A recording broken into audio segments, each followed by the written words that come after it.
Hi, welcome back to a book review for one of the best books I have read this year so far.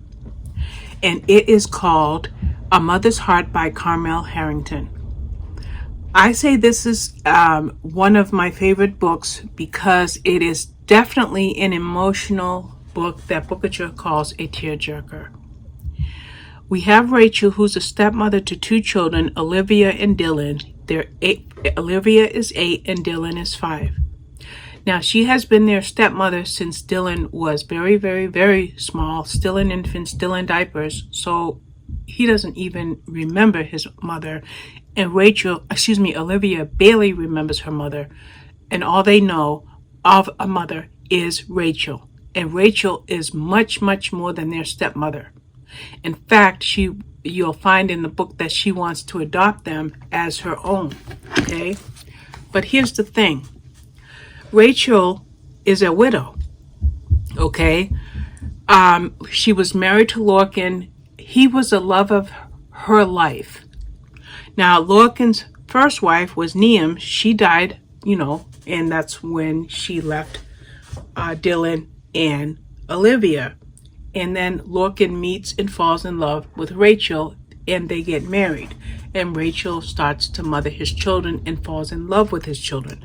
But now he tragically dies in a car accident, and Rachel is raising the children alone.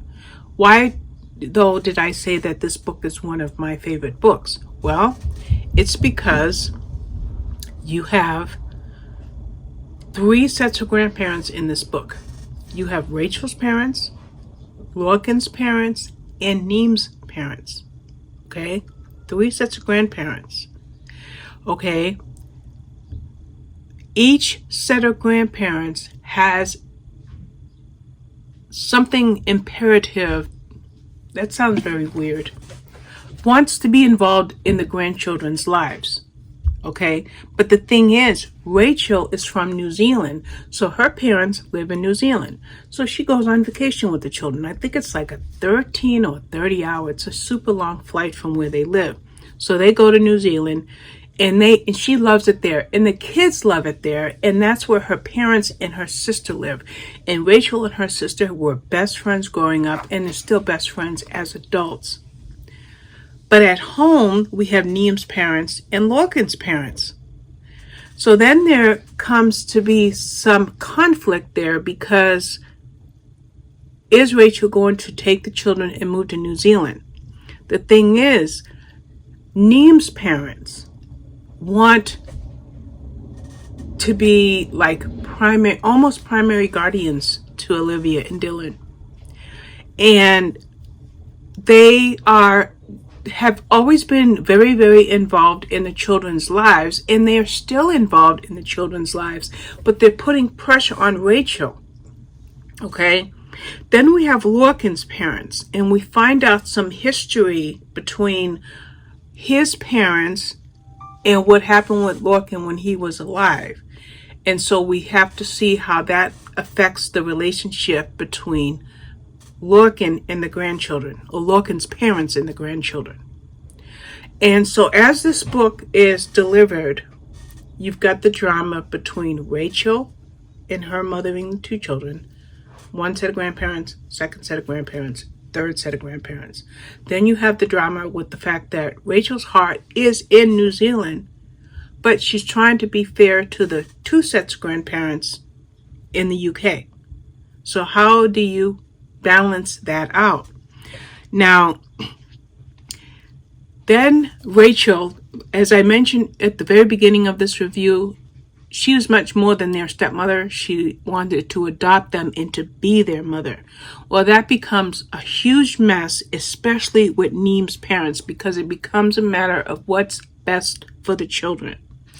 Now, everybody in this book was loving and caring and kind, except for one person that I could not gel with, and her name is Sheila, and Sheila was Neem's mother. Okay? Now, she fought Rachel tooth and nail, and she even didn't like the fact that Rachel's parents could be called the children's grandparents. How could Rachel's parents be called the children's grandparents when Rachel was their stepmother? And that's how nasty Sheila was. Okay? Now, another thing is Sheila and Rachel lived very, very close together, just a few doors apart. And Sheila had a key to Rachel's house. So you never knew when Sheila was going to drop in and let herself in. Now, I want my kids to have keys to my house, and I do want them to walk in anytime. But Rachel didn't quite want that with Sheila, so there was conflict there. Now, how would this story work out? Because remember, if Rachel's heart was in New Zealand, but the two sets, one set of grandparents over there and two sets of grandparents over here in the UK, how could a happy ever after come? Especially with the conflict of Rachel wanting to and officially adopting the two kids. You're going to love this book as much as I did for, I'm going to say two quick reasons. One is Olivia and Dylan and their love for Rachel. I loved that. I am a mother through and through. 6 kids, all adults now, 10 grandchildren. I have a very, very strong bond with 7 of the 10.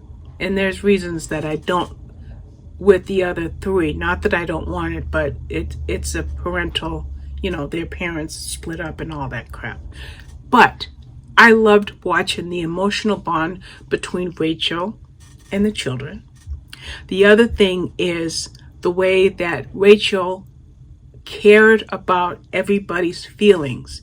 And as she cared about everybody's feelings and the long range view of whatever would happen in the children's lives, then you get to see the patience that she had to sort everything out to make everybody happy. And as she did, it brought together a happily ever after. And that's what makes this book so stunningly beautiful. As a matter of fact, it's got 5 stars, not just from me, but I'm sure other reviewers across the board are gonna go 5 stars.